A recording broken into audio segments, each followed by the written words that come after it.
Gotcha! So there are 4 fundamentals to good singing, and you are about to get a great overview of what exactly those 4 fundamentals are, because they are essential to good singing and they're going to grow your voice and grow your confidence.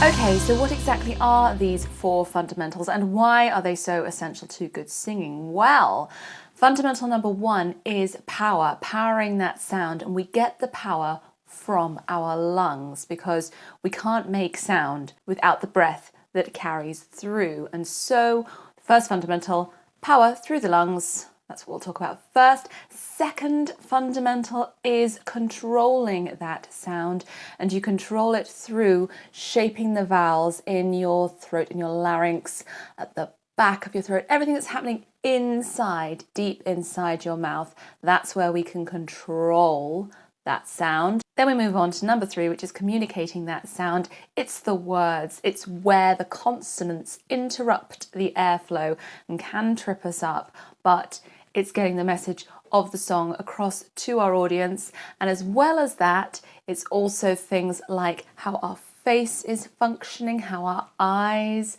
are twinkling, our soul. We sing with our soul. It's how that gets through. And that comes with great performance. So that's number 3. You can sing really, really well just following these 3 fundamentals, but there's a 4th to take your singing from good to great, and that 4th fundamental is sprinkling the magic dust over your singing and your performance. So yes, we're going to talk about that as well, but let's crack on. So fundamental number 1, powering the sound with good breath. We do not use our lungs as efficiently as we should when we just speak, when we're in our day-to-day. Yes, okay, if you're a jogger, if you're a sportsman or woman, you probably will be a very efficient breather because, as you probably do know if you do fall into that category, when we are speaking, so when I'm speaking to you now, I'm breathing really shallowly. Is that a word? Shallowly? I'm breathing shallow. Shalla-la-la-la-la-la-low. Oh my God, I love that song. Anyway, I'm only breathing at the top, like using 5%, no, maybe a bit more, 10%, but the top part of your lungs. Okay, so your lungs are obviously 2 big balloons, and you know how a balloon has that narrow bit at the top, and then as you blow in, it gets fatter at the bottom. That's our lungs, and we got 2 of those babies. So if we're just breathing shallow, we're only breathing into that tiny little section at the top and not filling the bottom, filling all of our lungs. And you do for singing. It's very, very, very important. So what we can do to practice that are a few things. First of all, you can increase your lung capacity by doing the very simple exercise of breathing in for 5, holding for 5, and then breathing out for 15, making sure that you are breathing really, really low. This isn't an attractive exercise because I want your tummy to get nice and fat. I want you to feel it in your back, feel your back expanding, your tummy expanding. Yeah, but you're going to breathe in 5. Let's do it now, just for practice. Breathing in, 2, 3, 4, 5.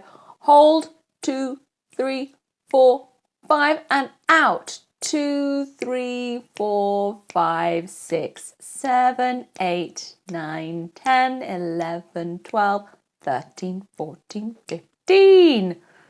There we go. So you've breathed in nice and deep.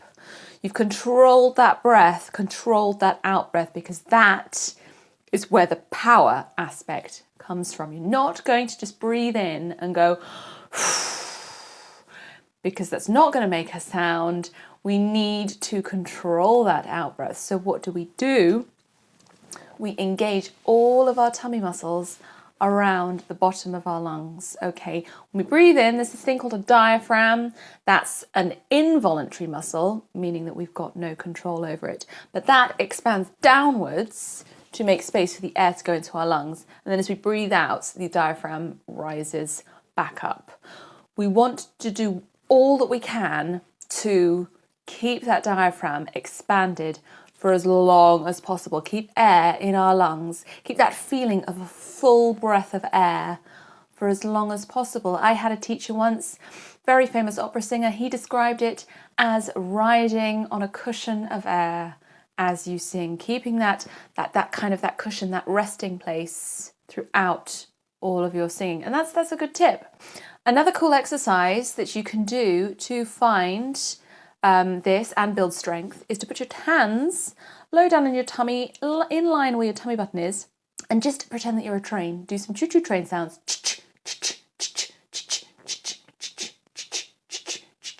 Feel that strength, feel all those muscles.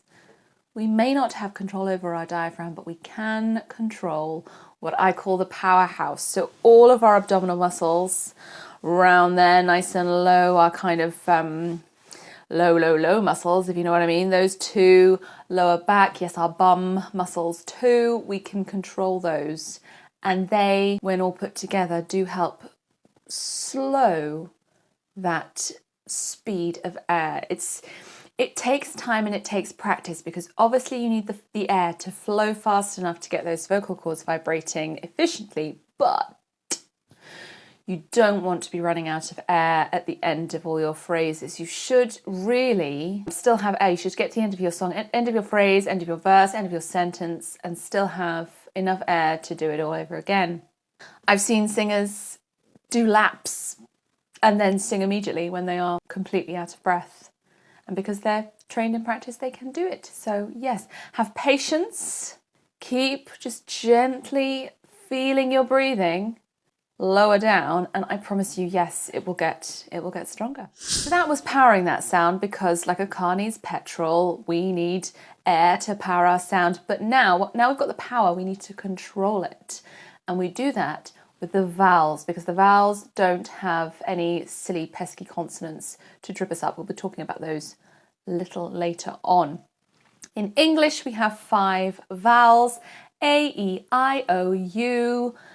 Each of those vowels, though, has a multitude of ways that we can sing it. We can sing A, we can sing R, we can sing A, we can sing oh, whatever. We can just sing lots of different ways. And of course, if you've got a different accent to me, you are going to sing certain words, you're going to pronounce words completely differently to me, because that is the beauty of the world, is that we are all different. Thank goodness we are all different. It'd be so boring if we were all the same.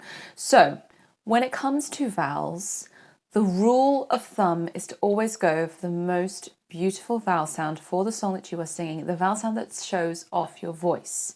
As we get higher, and as the vocal cords are getting stretched and tight, it's very, very difficult to maintain certain vowel shapes that we can do as easily lower down. So you just do a little tweak and manipulate it slightly. This is why you might be familiar with certain pop singers singing May instead of me. Hi, Justin Timberlake. Yeah, it's gonna be May. Also in the new Little Mermaid film, Eric's song, which is fabulous, by the way, but he does a little A sound instead of an E. It's a little bit grating, because you can. I think he could belt the E personally, but hey, he's manipulated that vowel because he's seen that that's the best way for his voice, the best way to hit that note and get that power. Props to him. That's fantastic. We can, when it comes to controlling, we can lower our larynx slightly to get a deeper sound. So that pre-yawn position, you know when you yawn, ooh, and you feel everything open up here. You feel a space, almost as if you could get an apple down the back of your throat, or a Coke can, Diet Coke for me, always. That space, that length, that's when your larynx is slightly lowered. And that's when you can sing in slightly more spacey way, a deeper way. You can get some lovely colour there. Or you can raise it, you can lift it up high, and you can get a kind of twangy space. You can feel the sound, you can feel the vowel vibrating in a slightly different place in your mouth. Now, a little exercise that I do with newer students and actually older students as well, to get them used to the various places that certain vowels do vibrate, in their mouth, different colours that they can get, is just to do slides.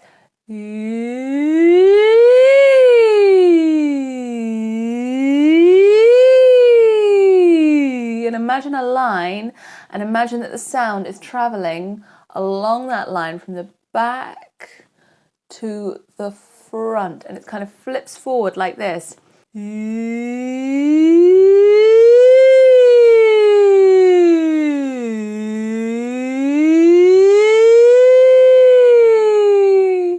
I've still got a little raspiness from my stupid COVID. When is it going to go? I don't know. But doing those sirens and really paying attention to how it's feeling, where those vibrations, where that resonance is inside your mouth, that is going to help you with that second fundamental of controlling the sound that you are singing. And then the third fundamental, which is communication. Now, communication, we think words, of course, words are so important, but actually 50-something%, I'll put the real, that's the real percentage, 50-something% of communication that is received by an audience, received by another person, is actually body language, how we appear, just a visual thing, that first impression, the way that you're standing. You know, if you're standing like this, you've got a face like this, the audience instantly knows that you are very peed off. If you look like this, they think, oh, okay, it's a bit creepy, but you know, something's going on, you're happy. You get your picture. Tone as well is the next, that's 30-something%. There's the true fact. Ka-ding. 30-something% with the tone. So if you are really loud and really like deep and stuff like that, that's an angry tone. And if you are so high, you know, you get what I mean. And then when it comes to the actual words, it's only 7% that's picked up by the audience. So think about performance. Think about how your face is when you are singing the song. And you can practice that by looking in a mirror or looking into a smartphone, which is what I'm doing right now. So I can actually see myself on the monitor, which is just my phone. You can see how your face is reacting. You can see when your eyebrows are raised. You can see when you frown, when things lift. You can see into your eyes. An audience can tell the soul of the song that you are singing, the meaning of the song you are singing through your eyes. Don't go singing there with your eyes closed all the time. I get that in some moments of emotion, maybe it's kind of called for, but for me, it just cuts. It completely disconnects you from your audience. So I always advise people not to close their eyes when they sing. Yes, even the person at the back, yes, even they are going to notice when you've got your eyes closed, and it's going to just, as I said, disconnect them from your performance. And it is all about the audience. So body language, face shape, tone, and then the words, which, yes, okay, are only 7%. They are still very, very important. Consonants, especially fricatives and things like that, you know, when you cuts the sound at your mouth, they can trip you up with singing, as can G's and things at the back, really glottal sounds, because again, that shuts the sound. Practice just getting through these consonants and focusing more on the vowels, because that's the open sound that carries rather than the consonants. But then also, on the flip side, making those consonants really, really clear, enunciating them brilliantly. Because if you're on stage or even if you're at the gig, that person who sat right up at the gods has an equally valid right to understand what you are singing as the person sat in the front row. Same with the person sat at the back of the hall in the gig, same with the people at the bar. Be clear, be nice and clear. It's just going to be good all round. So that's a good thing to practice. I, with my students, say a thing like, tongue twisters. I like the tip of the tongue on the teeth and the lips, the tip of the tongue on the teeth and the lips. And I just work down a scale. So I might start with them, the tip of the tongue on the teeth and the lips, the tip of the tongue on the teeth and the lips, the tip of the tongue on the teeth and the lips, the tip of the tongue on the teeth and the lips. etc., you could just repeat the tip of the tongue on the teeth and the lips, the tip of the tongue on the teeth and the lips, the tip of the tongue on the teeth and the lips. It's very, very good practice. It's very, very good practice for communication, for enunciation. So those three, power, control, and communication, they are fine. They're absolutely fine for good singing. You could just focus on those, but you're going to be good. And to be great, you need the fourth fundamental, which is that magic dust that we sprinkle on the top, and that is your artistry. So that comes with things like phrasing, starting those phrases nice and smoothly as you can, and then tailing them off again, really shaping them. And I mean, on a musical score, a phrase is a big bracket that goes from the front, the beginning of the phrase to the end of the phrase, kind of containing it, and they can be different. You can have phrases, that can be a bar. You can have phrases that are 4 bars, 10 bars. But think of each sentence that you are singing in your song as a continuation, as a continuous phrase. And also when it comes to pauses, hold the attention as well. Sometimes a pause, a break in a sentence might be in the middle of the phrase, so you don't want to necessarily breathe in the middle of that phrase. And just to keep that shape, that artistry. Think about colour. What do we mean by colour? Different sounds, feelings that you create with your voice. That will come with your practicing the vowel shape, the vowel sound. That was the same note, a really rubbishly COVID note, but I had moved it from the back of my throat to the front, creating different colour. Things like vocal fry can add texture to a song as well. My biggest advice would be to always keep your audience wanting more. So don't go all out when you're singing your song with the big boomy belt, with all the vocal fry, with everything right at the beginning. I like to think of my audience as fish, as my targets, and I'm going to hook them up and I'm going to reel them in very, very slowly throughout the song. So things like the first verse, the first chorus, sing it just nice and kind of gentle.